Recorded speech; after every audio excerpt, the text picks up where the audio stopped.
ഹരേ കൃഷ്ണ. എല്ലാവർക്കും മാധവത്തിലേക്ക് സ്വാഗതം. ഈ 2024 ആണ്ടിലെ ആദ്യത്തെ ഏകാദശിയാണ് വരാൻ പോകുന്നത്. ജാനുവരി 7 ഞായറാഴ്ച. വളരെ പ്രത്യേകതയുള്ള ഒരു ഏകാദശിയാണ് വരുന്നത്. ഇച്ചിരി നന്നായിട്ടൊക്കെ വ്രതമൊക്കെ എടുത്ത് ഇരുന്ന് കഴിഞ്ഞാൽ അതിൻ്റെ പൂർണ്ണമായ ഫലം നിങ്ങൾക്ക് ലഭിക്കും. കാരണം ആ ഏകാദശിയുടെ പേരെന്ന് പറയുന്നത് സഫല ഏകാദശി എന്നാണ്. അതായത് നമ്മളുടെ എന്താഗ്രഹമാണോ നമ്മൾ ആഗ്രഹിച്ച് ഭഗവാനോട് പ്രാർത്ഥിക്കുന്നത്, അല്ലെങ്കിൽ ഏതൊരു കാര്യമാണോ ഈ വർഷം നമ്മൾ തുടങ്ങാൻ ആഗ്രഹിച്ച് ഭഗവാനോട് പ്രാർത്ഥിക്കുന്നത്, ഈ വർഷം നിങ്ങൾ എന്ത് നേടാനാണ് ആഗ്രഹിക്കുന്നത്, അല്ലെങ്കിൽ എന്ത് ലഭിക്കണം എന്ന് നിങ്ങളുടെ ആഗ്രഹമുണ്ടോ, ആ ആഗ്രഹങ്ങൾ ഭഗവാന് സമർപ്പിച്ച് സത്യസന്ധമായതും ശരിയായതുമായ ആഗ്രഹമാകണം, ദുരാഗ്രഹമാവരുത്. അത് ഭഗവാൻ നോക്കും. നിങ്ങൾക്കത് ഏറ്റവും അത്യാവശ്യമാണ് എന്ന് നോക്കി നിങ്ങളത് നല്ല ഭംഗിയായി ആ വ്രതം എടുത്ത് ഭഗവാനോട് പ്രാർത്ഥിച്ചാൽ നിങ്ങളുടെ എല്ലാ ആഗ്രഹങ്ങളും, അതായത് നിങ്ങൾ ഏത് ആഗ്രഹം വെച്ചാണോ ഭഗവാനോട് പ്രാർത്ഥിക്കുന്നത്, ആ ആഗ്രഹങ്ങൾ സഫലമായി തീരും. ഇപ്പോൾ സഫല ഏകാദശിക്ക് ഒരു കഥയുണ്ട്. അത് ഞാൻ നാളത്തെ ദിവസം നിങ്ങൾക്ക് പറഞ്ഞു തരാം. അപ്പം 7 ഞായറാഴ്ചയാണ് സഫല ഏകാദശി. ഞാൻ നോക്കി, ഇന്ത്യയിലും അമേരിക്ക പോലുള്ള സ്ഥലങ്ങളിലുമെല്ലാം 7 തന്നെയാണ് ഏകാദശി വരുന്നത്. അതിന് കാരണമെന്ന് പറയുന്നത് ഏകാദശി തിഥിയുടെ ആ സമയമാണ്.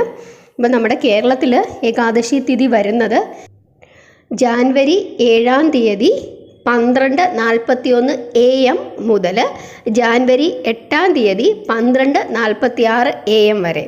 അതായത് ജാനുവരി 6 രാത്രി 12 മണി കഴിയുമ്പോൾ മുതൽ 7 ആ 12:41 ആ 12 മണി കഴിഞ്ഞിട്ടുള്ള രാത്രിയിൽ 12 മണി കഴിഞ്ഞിട്ടുള്ള 12:41 AM മുതൽ 8 12:46 AM വരെ. അപ്പോൾ അത്രയും നേരമാണ് നമുക്ക് ഏകാദശി തിഥി വരുന്നത്. അതുകൊണ്ട് നമുക്ക് ഏകാദശിയായിട്ട് ആചരിക്കുന്നത് ജാനുവരി 7 തന്നെയാണ്. അമേരിക്ക പോലുള്ള സ്ഥലങ്ങൾ നമുക്ക് 12 മണിക്കൂറിൻ്റെയൊക്കെ വ്യത്യാസം വരുന്ന അവിടെയും പക്ഷേ ജാനുവരി 7 ആചരിക്കുന്നത്. അതിന് കാരണം ജാനുവരി 6 2:11 PM മുതൽ ജാനുവരി 7 2:16 PM വരെയാണ്. അതുകൊണ്ട് അവിടെയും ജാനുവരി 7 തന്നെയാണ് ആചരിക്കുന്നത്. പിന്നെ ബാക്കിയുള്ള നമ്മളുടെ ഗൾഫ് രാജ്യങ്ങളെല്ലാം 2-3 മണിക്കൂറിൻ്റെ വ്യത്യാസങ്ങളേ ഉള്ളൂ. അപ്പോൾ എല്ലായിടത്തും നമ്മൾ പറയുന്നത് ജാനുവരി 7 തന്നെ സഫല ഏകാദശി ആയിട്ട് ആചരിക്കണം. ജാനുവരി 6 നമ്മൾ ഒരിക്കൽ ഉണ്ണുന്നത്. ജാനുവരി 8 പാരണ വീടുന്നത്. അപ്പം പാരണ വീടുന്നതിൻ്റെ സമയം ഓരോ സ്ഥലങ്ങളിലെയും ഞാൻ അടുത്ത വീഡിയോയിൽ പറയാം. കഥയും ഞാൻ അടുത്ത വീഡിയോയിൽ പറയാം. അപ്പോൾ ഡേറ്റ് മാത്രം നിങ്ങൾ ഓർത്തിരിക്കുക. എല്ലാ സ്ഥലങ്ങളിലും ജാനുവരി 7 സഫല ഏകാദശി. ജാനുവരി 6 അതായത് ശനിയാഴ്ച ഒരിക്കൽ ഉണ്ണണം. ജാനുവരി 8 പാരണ വീടണം. അപ്പോൾ 6, 7, 8 ഇതാണ് ഈ മാസത്തെ ആദ്യത്തെ ഏകാദശി. അതല്ലെങ്കിൽ ഈ വർഷത്തെ ആദ്യത്തെ ഏകാദശി. ഏറ്റവും പ്രധാനപ്പെട്ട പുണ്യമായ ഏകാദശിയാണ് സഫല ഏകാദശി. നിങ്ങളുടെ ആഗ്രഹങ്ങൾ സഫലമാകുന്ന ഏകാദശിയാണ്. അത് മനസ്സിലാക്കി തരുന്നത് ഭഗവാൻ യുധിഷ്ഠിരോട് പറയുന്ന ഒരു കഥയുണ്ട്. ഞാനത് നിങ്ങൾക്ക് പറഞ്ഞു തരാം. അപ്പോൾ നിങ്ങൾക്ക് മനസ്സിലാവും ഈ ഏകാദശിക്ക് എത്രത്തോളം പുണ്യമുണ്ടെന്ന്. 100 രാജസൂയ യാഗങ്ങളോ അല്ലെങ്കിൽ 1000 അശ്വമേധ യാഗങ്ങളോ നടത്തുന്നതിന് തുല്യമാണ് ഈ ഏകാദശി വ്രതനിഷ്ഠയോടുകൂടി എടുക്കുന്നത്. അപ്പോൾ ഇതാണ് ഏകാദശിയെ പറ്റി എനിക്ക് ആദ്യം പറയാനുള്ളത്. ഏറ്റവും നല്ല ഏകാദശിയാണ്. അപ്പോൾ ഈ 2024 ഈ ആദ്യത്തെ ഏകാദശി നിങ്ങളെല്ലാവരും എടുക്കണം. ഇത് മാത്രമല്ല, എല്ലാ ഏകാദശികളും എടുക്കണം.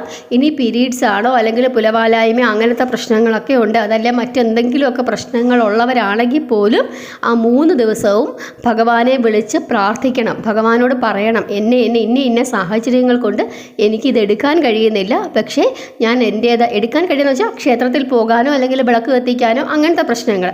അല്ലാതെ ഏകാദശി എടുക്കുന്നതിനൊന്നും യാതൊരു തടസ്സവുമില്ല. ആ രീതിയിൽ എനിക്ക് എടുക്കാൻ പറ്റുന്നില്ല എന്നുള്ളതേ ഉള്ളൂ. ഭഗവാൻ എൻ്റെ ഈ അവസ്ഥയിൽ ഞാൻ അങ്ങയോട് പ്രാർത്ഥിക്കുന്ന പ്രാർത്ഥനയോ അല്ലെങ്കിൽ എൻ്റെ ഈ വ്രതം അവിടുന്ന് സ്വീകരിക്കണമെന്ന് പറഞ്ഞുകൊണ്ട് നിങ്ങൾ എന്തു തന്നെ ആയാലും എന്തൊക്കെ പ്രശ്നങ്ങളുണ്ടെന്ന് പറഞ്ഞു കഴിഞ്ഞാലും ആ 3 ദിവസവും ഭഗവാൻ നാരായണനെ പ്രാർത്ഥിച്ചിരിക്കുക.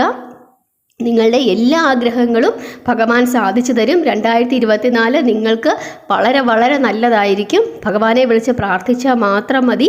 പിന്നെ ഈ വ്രതം എടുക്കുന്നവർ നമ്മൾ ആ വ്രതനിഷ്ഠയോടുകൂടി ഇരുന്ന് കഴിഞ്ഞാൽ ഭഗവാൻ തീർച്ചയായിട്ടും നിങ്ങൾക്കതിൻ്റെ ഫലം തരും. അപ്പോൾ ഇത് ശ്രദ്ധിച്ചോളുക. ജാനുവരി 7-ാം തീയതി ആണ് ഏകാദശിയായിട്ട് നമ്മൾ ആഘോഷിക്കുന്നത്. ഞായറാഴ്ച ദിവസം ജാനുവരി 6-ാം തീയതി ഒരിക്കലുണ്ണുക, ജാനുവരി 8-ാം തീയതി പാരണ വീടുക.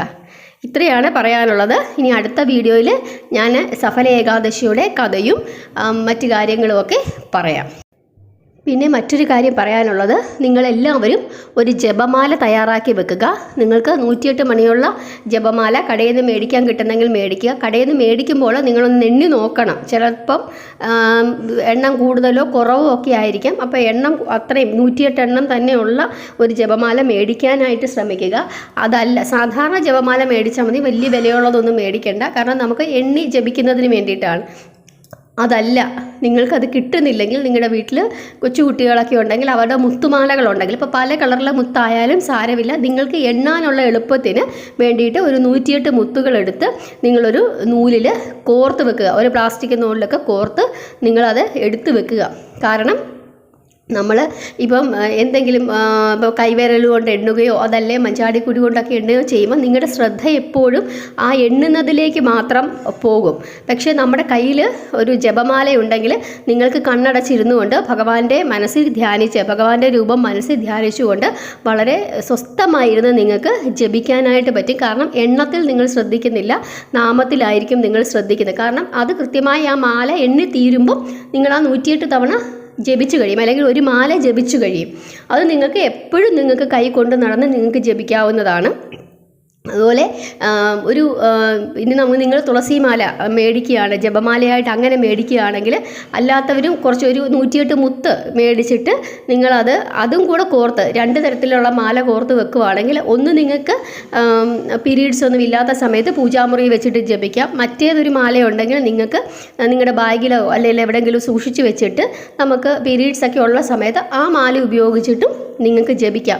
അങ്ങനെ നിങ്ങൾ കുറേശ്ശെ ജപിച്ച് കഴിയുമ്പോൾ നിങ്ങൾ ആ എണ്ണത്തിൽ ശ്രദ്ധിക്കാതെ ജപിക്കുന്നതിൽ കൂടുതൽ ശ്രദ്ധിക്കുകയും ഭഗവാന്റെ രൂപം നിങ്ങളുടെ മനസ്സിലേക്ക് തെളിഞ്ഞ് വരികയും ചെയ്യും.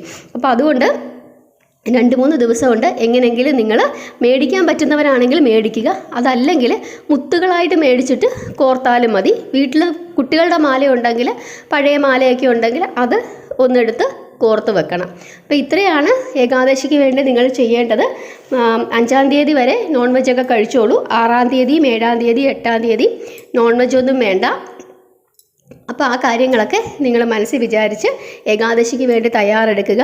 ഏറ്റവും പുണ്യമായ ഏകാദശിയാണ് 2024 ആദ്യത്തെ ഏകാദശിയാണ് വരാൻ പോകുന്നത്. 7-ാം തീയതി സഫല ഏകാദശിയാണ്. നിങ്ങളുടെ ഈ ഒരു വർഷം നിങ്ങളുടെ ആഗ്രഹങ്ങളെല്ലാം സഫലമായി നല്ലൊരു വർഷം ഉണ്ടാകുന്നതിന് വേണ്ടി നമുക്ക് എല്ലാവർക്കും ഒത്തുചേർന്ന് ഏകാദശി വ്രതമെടുക്കാം. എല്ലാവരെയും ഭഗവാൻ അനുഗ്രഹിക്കട്ടെ. ഹരേ കൃഷ്ണ.